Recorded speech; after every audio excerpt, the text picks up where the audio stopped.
ဒါပါဒီနေ့သင်ကြားမယ့်အကြောင်းအရာလေးကတော့ဒွါဓာတ်သမထဲမှာတက္ကသိုလ်ဝင်စာမေးပွဲမှာဘလို့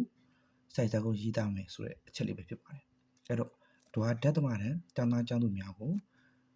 စိုက်စာကုန်းရေးသားဖို့ဆိုပြီးတော့ပညာရေးဝန်ကြီးဌာနကနေသတ်မှတ်တာကတော့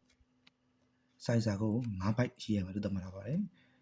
ဏိဒန်းတစ် byte ဏိကုံးတစ် byte ကြားထဲမှာစာကို3 byte ပေါ့စာကြောင်းကြီးပို့လို့ရတယ်ဒါပေမဲ့အပိုက်ပို့ရေးလို့မရဘူးသူတို့သတ်မှတ်ထားတဲ့စီမီအတိုင်းပဲရေးရမှာဖြစ်ပါတယ်အဲ့တော့စာစီစာကုန်းဆိုတာဘယ်လိုပါလဲဆိုတော့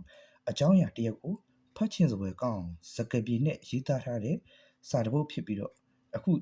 ပြဋ္ဌာန်းထားတဲ့9 byte ဖွဲ့စာကုန်းဒါမှမဟုတ်ပုံစံတစ်စာကုန်းဆိုတာတော့နိုင်ငံတကာမှာကမ္ဘာနိုင်ငံအသီးသီးမှာပေါ့ရေးသားနေတဲ့ essay သူတို့နိုင်ငံရဲ့စာကုန်းပုံစံအတိုင်းနမူနာယူပြီးတော့မြန်မာနိုင်ငံမှာလည်း9 byte ပဲရေးရမယ်ဆိုပြီးတော့ပြဋ္ဌာန်းထားတာဖြစ်ပါတယ်အဲ့တော့9 byte တည်းရေးရမှာလားပို့ရေးလို့မရဘူးလားဆိုတော့ပို့ရေးလို့မရပါဘူးပို့ရေးရင်သူ့ရဲ့အမှတ်ပေးစည်းမျဉ်းရအမှတ်လျှော့ပါလိမ့်မယ်တချို့ရတယ်ဆိုဖြတ်ချတာတွေပဲလုပ်ပါတယ်ပို့ရေးလို့မရပါဘူး9 byte တည်းရေးရပါမယ်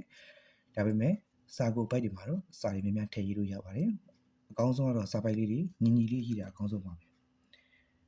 တစ်ပိုက်ချင်းမှာဝါကြတွေညီတော့မှာအပိုက်ချင်းမှာတစ်ပိုက်ချင်းညီသွားမှာဖြစ်ပါတယ်အဲ့တော့ဝါကြတွေရေးတဲ့အခါမှာလည်းစနစ်တကျတိတိကျကျရေးရပါမယ်ပထမတစ်ပိုက်မှာဝါကြ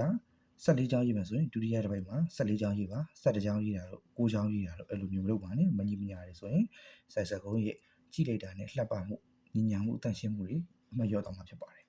နောက်တစ်ခုကတော့ဒီဖြည့်စုခြင်းမလောက်မင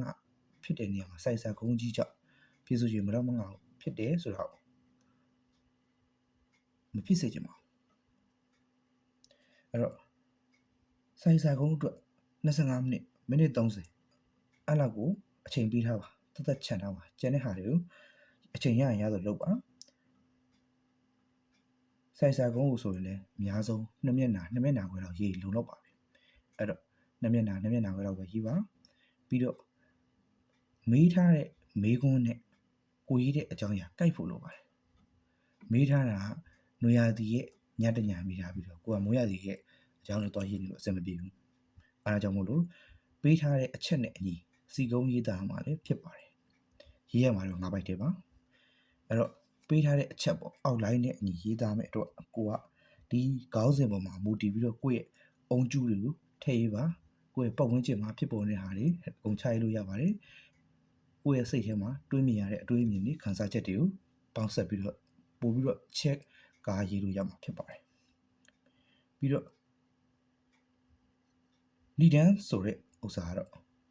ဒီခေါင်းစဉ်ကိုပေးထားတဲ့ခေါင်းစဉ်ကိုစပြီးတော့မိတ်ဆက်လိုက်တာပါ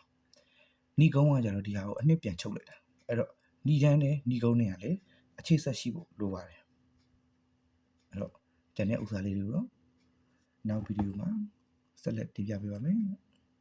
အဆုံးထိနားထောင်ပေးတဲ့အတွက်အားလုံးကျေးဇူးတင်ပါတယ်